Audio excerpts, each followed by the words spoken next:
So once you left, how did you leave? They wouldn't let me leave. They just, I mean, they just kept saying no, no, no, no, no, no, no. And so I said, okay, give me my money back. And that what I had was, you know, money on account. And per their policy, if you ask for your money, that was it. And they did give it back? They gave my wife's money back. They offered to give me my money back. And I'm still in a, they want me to sign a piece of paper that says that I have no further claim against them. And I told them I can't do that because I feel I do. And I just said, you know, I mean, I don't have the time or the money to get into a legal battle. Even like, let's say $1 million they probably owe me conservatively.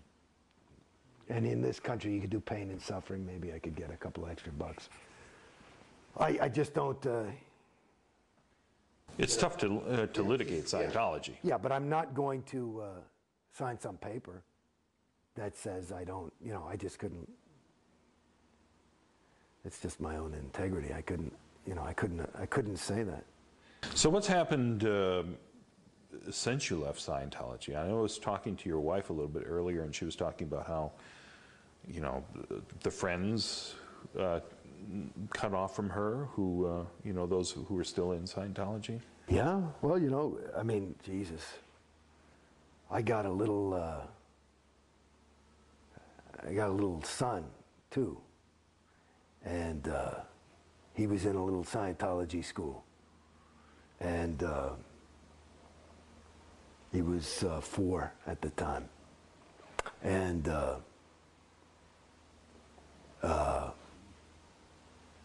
no school was started. We moved. So we're in the process of moving. So it was pretty, and moving to a big, we moved to this big property out here. It's a big different thing, and it's a long way away. And they kicked him out of school. It was a Scientology school? No, yeah, they kicked him out. So he had nothing to do, and it fucked him up. Because he had, you know, why can't I see my friends? And that was all his friends. And, you know, and this was a time when, you know, Mom and Dad were really busy. I'm working. We've got a little tiny infant at the time. And we're moving to an enormous thing. And plus, this whole place you're in was under construction. There was a period we were in one of those Airstream type of things, you know, and nothing for him to do. And that was so that was one. So yeah, our friends, I mean, I knew I could see I was pulling away. So I'm kind of an antisocial personality anyway, so I don't really hang around people, you know. But my wife, you know, with the kids and stuff,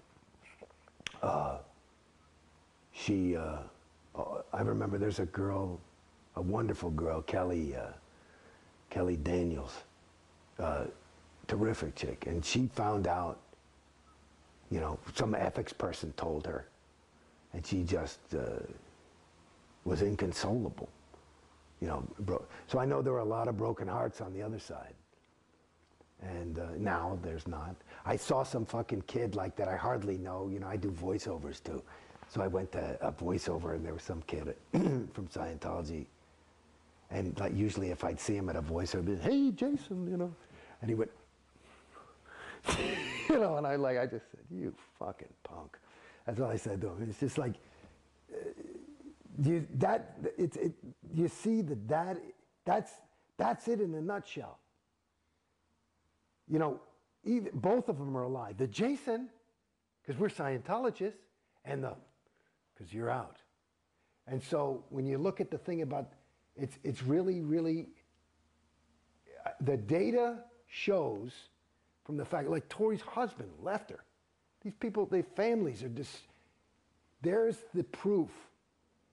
There's the proof. You're incapable of being a good friend if you're a Scientologist. Because you're a Scientologist. And Jason Beghe, the Scientologist, is willing to lose David, is willing to sacrifice certainly the quality of my relationship with Mom and Dad and brothers and sisters. And God knows who else that I could have made friends with that weren't Scientologists. Because whatever, maybe they just didn't understand or whatever. And my whole fucking, the most important thing in my life, for me, again, going back to who I was as a kid, was a guy who was interested in people. And I wasn't like judging people, like, I was just willing to be them. And maybe that's why I became an actor. And I grew up in New York. And I was like, this is people, people, people. Every day growing up, I would meet somebody. You're on the subway. And now, you know, people go to the Home Depot with me, and we go and I hang and we talk and we do a thing, and that's who I am. And to some degree, you're not able to communicate because you can't, you've got a bubble around yourself. It's this thing, and there's another way that part of the thing that made it a little bit easier for me to get out of Scientology than other people was that I would always look at the religion side. And it's like, because again, I was always interested in religion. And when they get exclusive, you gotta wonder. You know, in other words, you know, I don't have anything against anybody's religion. It's fine. But, you know, the evangelicals are the only ones going to heaven. And the Muslims are the only one going to Allah or whatever. And the Scientologists are the only people who know. I go, well, I don't think so. It doesn't make sense to me. You know, and there's an interesting story. Like one of the things that, like they said that, like one of the things that took the biggest hits on religion in this century was it fucked up a lot of people. You know, World War I was a vicious, awful war, different than others, with gases and mustard gas, and it was terrible, and people were slaughtered, and it fucked up a lot of the Germans and the Americans when they go and they'd see their bodies, and they saw that they had the same Bible. They said, whoa, I thought God was on my side. And it's the same, and it apparently, so it's like this kind of, you know, when things are bringing people further away from others and distancing them, and Scientology to the degree that I'm a different species. You're a wog, I'm a homo novus. And I'm homo novus enough to be loving of you. You see what I'm saying? That's pretty bad. You know, and then you look at that, you know, and radical Islam, you know, it's like, it's not that different. And yet Scientology says that they're not exclusive, that you can certainly be any other religion and be a Scientologist. Well, let me tell you something. I talked to many, many, many terminals about this. Because after a certain point, when I'm down on the fucking bottom, after going through this, and I've never complained about money, and I'm not rich, but I never complained about it. You never had to fucking beg me for a fucking thing. I would go in and throw down. When I was ready to do it, I'd say, let's go. And it wasn't ever, I wasn't ready because I didn't have the bread. It was, I wanted to be ready because I wanted to, if I'm going to fucking do this thing, I'm going to do it, you know, and I got to be behind it. And that's where I was at as a Scientologist. I told those fucking people, because they're always talking about, you know what they're doing? You know why they need all this money? You know what their real goal is? It's to clear the planet. To clear the planet. And you know what the good news is? We only have to clear about 3/4 of it, and just the fact of our being so theta, the other quarter will just clear instantly, and the SPs will crumble. And you saw the little wicked witch when she got water thrown on her because she made it about, that's what'll happen to the fucking SP. But I said to them, because now after a while you start feeling like a fucking, hey man, this ain't like a little mistake. That cost me 50 G's. You know, and you start doing that a couple of thousand fucking times. You say, hey, I'm getting pissed. You know, that's a lot of money. Okay? And you start getting into that. And they talking about all this thing. And I say, where's the money going? Nobody ever fucking gives you an answer. And they, you know, we're trying to clear the planet.